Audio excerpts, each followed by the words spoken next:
το βρεγμένο οδόστρωμα έβρεχε όλο το βράδυ στην πόλη της Θεσσαλονίκης.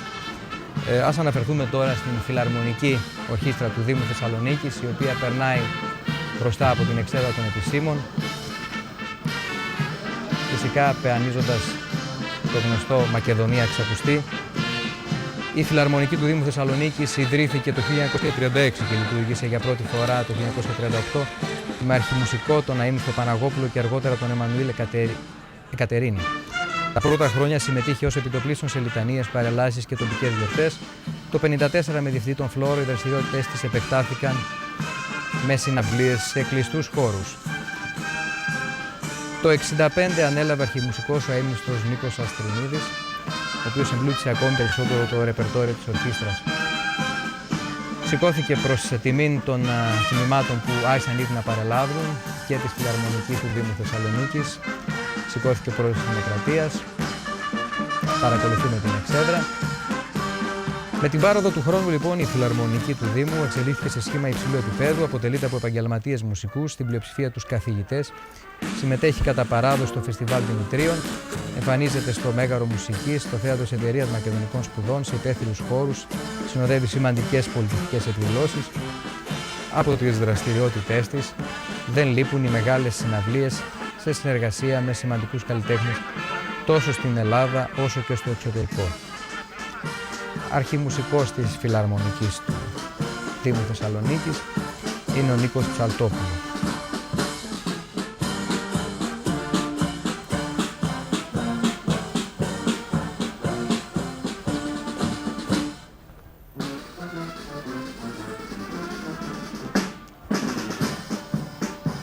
Βλέπετε στην άκρη του πλάνου μας τον περήφανο Εύζωνα και έχουν ήδη αρχίσει να περνούν από μπροστά μας τα τμήματα της παρέλασης με πρώτους από όλους, όπως πάντα και όπως τους αρμόζει βέβαια, τους αναπήρους πολέμους. Στα ειδικά οχήματα στα οποία επιβαίνουν, τιμής ένεργεν, αυτοί οι οποίοι, αν μη τι άλλο, έχασαν την ίδια τη σωματική τους ακεραιότητα. Έχουν περάσει τα χρόνια από τους πολέμους και βέβαια από τον πόλεμο του 40. Έχουν ήδη συμπληρωθεί 72 χρόνια. Όπως βλέπουμε, κλείνει ευλαβικά ο πρόεδρος της Δημοκρατίας μπροστά σε αυτούς που έχασαν όλοι κάτι σημαντικό για αυτή την πατρίδα.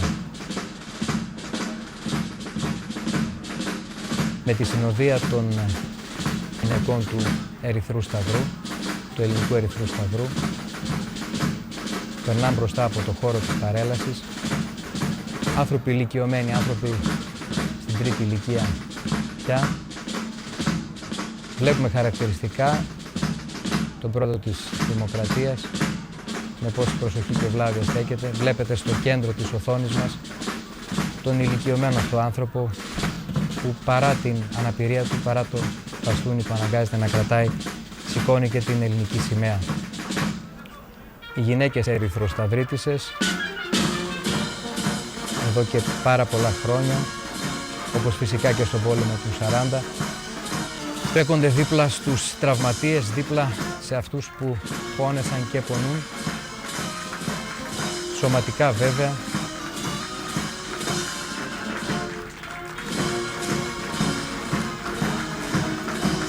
Είναι χαρακτηριστικό το πλάνο εδώ στην οθόνη μας με τον πρόεδρο της Δημοκρατίας που εμψυχώνει κάποιους από αυτούς που μπορεί να είναι και συνομήλικοι του. Στη συνέχεια με την ελληνική σημαία, την οποία επίσης τιμά με ένα πνεύμα του πρόεδρος της Δημοκρατίας, περνά ο Σύλλογος Κομάντος 74, ο οποίος ιδρύθηκε το 1985 από στρατιώτες καταδρομής, λοκατζίδες της πρώτης μοίρας καταδρομών από το Μάλε Μηχανίων και μιας δημιουργίας της τρίτης μοίρας καταδρομών που συμμετείχαν στην αεροποβατική επιχείρηση μεταφοράς προσωπικού. Με αεροσκάφη Νοράτλα στην Κύπρο τη νύχτα, την κρίσιμη νύχτα της 21ης-22ης Ιουλίου. Και βέβαια Βλέπουμε τις χαρακτηριστικές επιγραφές που κρατούν αυτή τη στιγμή περνώντας μπροστά από τον πρόεδρο της Δημοκρατίας τα μέλη του ιστορικού Πανελλήνιου Συλλόγου Απογόνων Μακεδονομάχων Παύλος Μελάς, ο οποίος ιδρύθηκε το 1923 με έδρα Θεσσαλονίκη και έμβλημα φυσικά τον ήρωα του Μακεδονικού Αγώνα Παύλο Μελά. Στη συνέχεια βλέπουμε στην οθόνη μας την Παμακεδονική Ένωση Μακεδονικού Αγώνα. Είναι η Παμακεδονική Ένωση Θεσσαλονίκης και Αυστραλίας. Με τις ελληνικές σημαίες, με το έμβλημά τους. Ο Μακεδονικός Αγώνας, τον οποίο βέβαια θυμηθήκαμε αυτές τις μέρες πάλι, με τα 100 χρόνια της απελευθέρωσης της Μακεδονίας, μεγάλου μέρους της Ηπείρου. Τα 100 χρόνια της απελευθέρωσης Θεσσαλονίκης.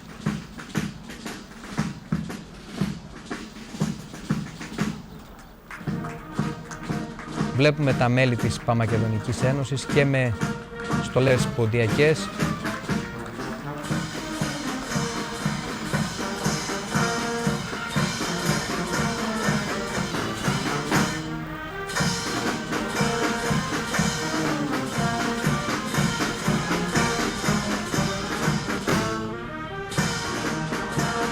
Τους δέχτες μας και πάλι η Φιλαρμονική του Δήμου Θεσσαλονίκης,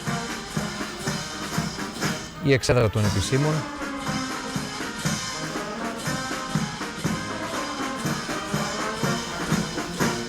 Στους τηλεοπτικούς μας δέκτες παρακολουθούμε αυτή τη στιγμή την σημαία του Ερυθρού Σταυρού.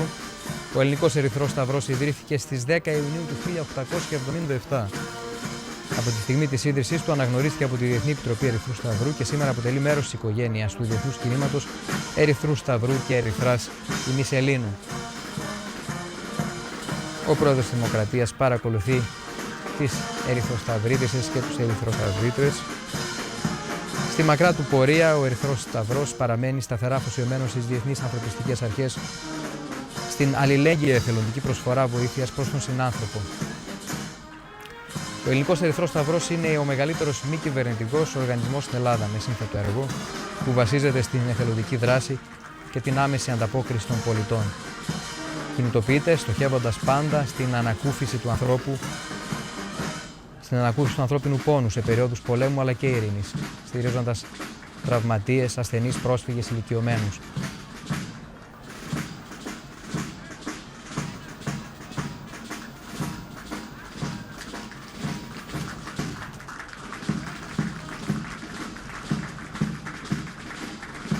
Παρακολουθούμε ειδικά τμήματα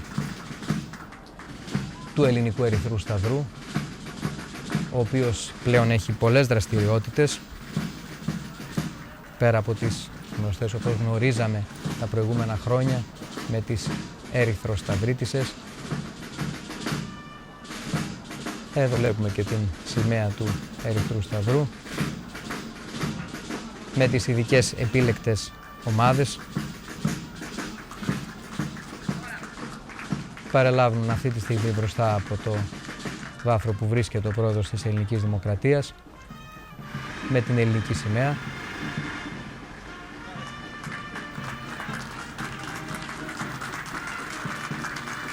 Σε καιρό ειρήνης ο Ερυθρός Σταυρός παρέχει αρρωγή συμπαράσταση στα θύματα θεομηνιών και επιδημιών, καθώς και αυτόνομη σε συνεργασία με το κράτος και κοινωνικούς φορείς ανθρωπιστική δραστηριότητα.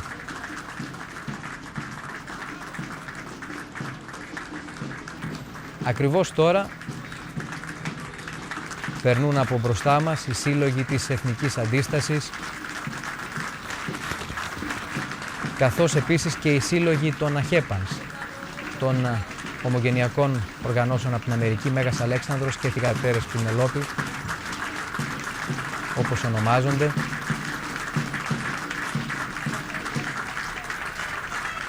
Πέρασε από μπροστά μας και ο Σύνδεσμος Τραυματιών Εφέδρων Πολεμιστών Οπλιτών Νομού Θεσσαλονίκης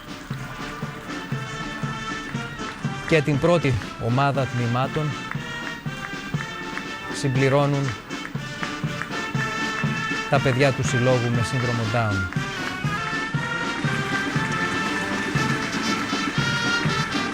Ακολουθεί η μουσική του Παπάφιου Ιδρύματος. Βλέπουμε την σχετική πινακίδα με το μικρό αγόρι που τον κρατεί. Οπωσδήποτε ειδικά ενδεδειμένη και η μουσική της ορχήστρας του Παπαφίου, λόγω της βροχής, λόγω των καιρικών συνθηκών. Δεν μπορούμε να θαυμάσουμε τις συνήθως εντυπωσιακές στολές τους. Και εδώ είναι τα νιάτα μας. Βλέπετε σημεοφόρους από τα σχολεία της Θεσσαλονίκης, από τη δευτεροβάθμια εκπαίδευση. Στα μάτια των παιδιών αυτών πρέπει να αντικρίζουμε το μέλλον της χώρας, χωρίς στεγανά, χωρίς στερεότυπα, με βλέμμα ανοιχτό προς τα μπρος και βέβαια λαμβάνοντας διδάγματα τόσο από τα επιτεύγματα του λαού μας και του μεγάλου μας πολιτισμού, αλλά και από τα τραγικά λάθη που στοίχιζαν στον τόπο μας και δράζονταν κυρίως στη διχόνοια και την έλλειψη μέτρου.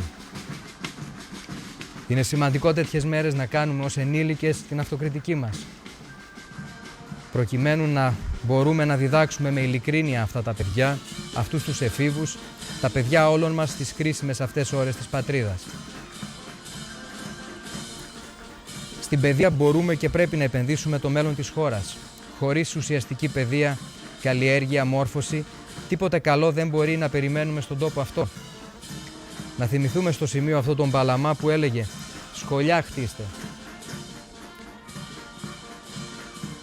Βλέπουμε αυτή τη στιγμή στην οθόνη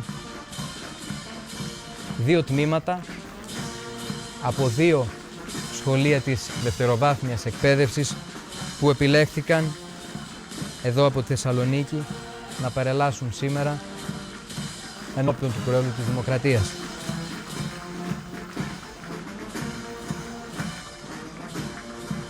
Αυτά τα παιδιά, οι νέοι και οι νέες που βλέπουμε στις οθόνες μας, που κρατούν την ελληνική σημαία, με καμάρι θέλουμε να πιστεύουμε, είναι το μέλλον μας, κυρίες και κύριοι.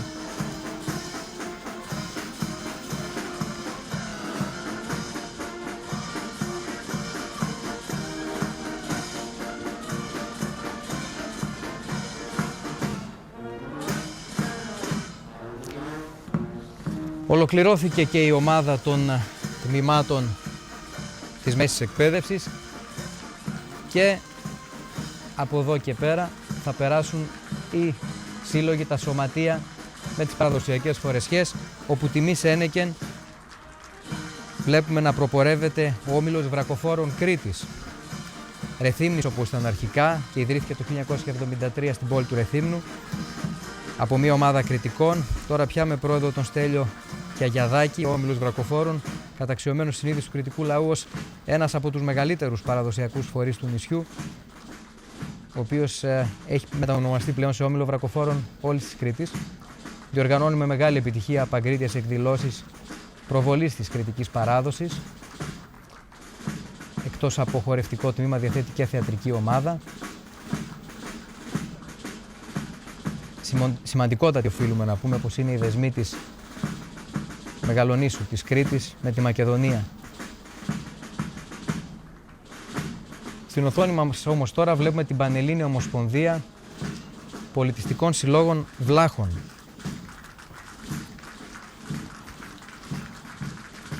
Και οι Βλάχοι ξεχωριστό κομμάτι του ελληνισμού, με την ιδιαίτερη διάλεκτό τους φυσικά, ξεχωριστό κομμάτι του ελληνικού πολιτισμού. Παίρνουν τώρα την σημαία τους μπροστά από τον πρόεδρο της Δημοκρατίας. Σκοπός της Ομοσπονδίας των Βλάχων είναι η σύσφυξη των σχέσεων των μελών, η ανάπτυξη του πνεύματος συναδέλφους, η διατήρηση της γλώσσας, η διάδοση των εθήμων.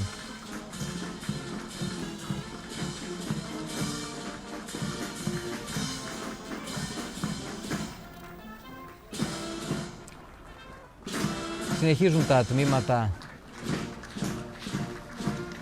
από τις διάφορες περιοχές της χώρας μας. Είδαμε προηγουμένως στο Λάβαρο των συμπατριωτών μας από την Κεφαλονιά.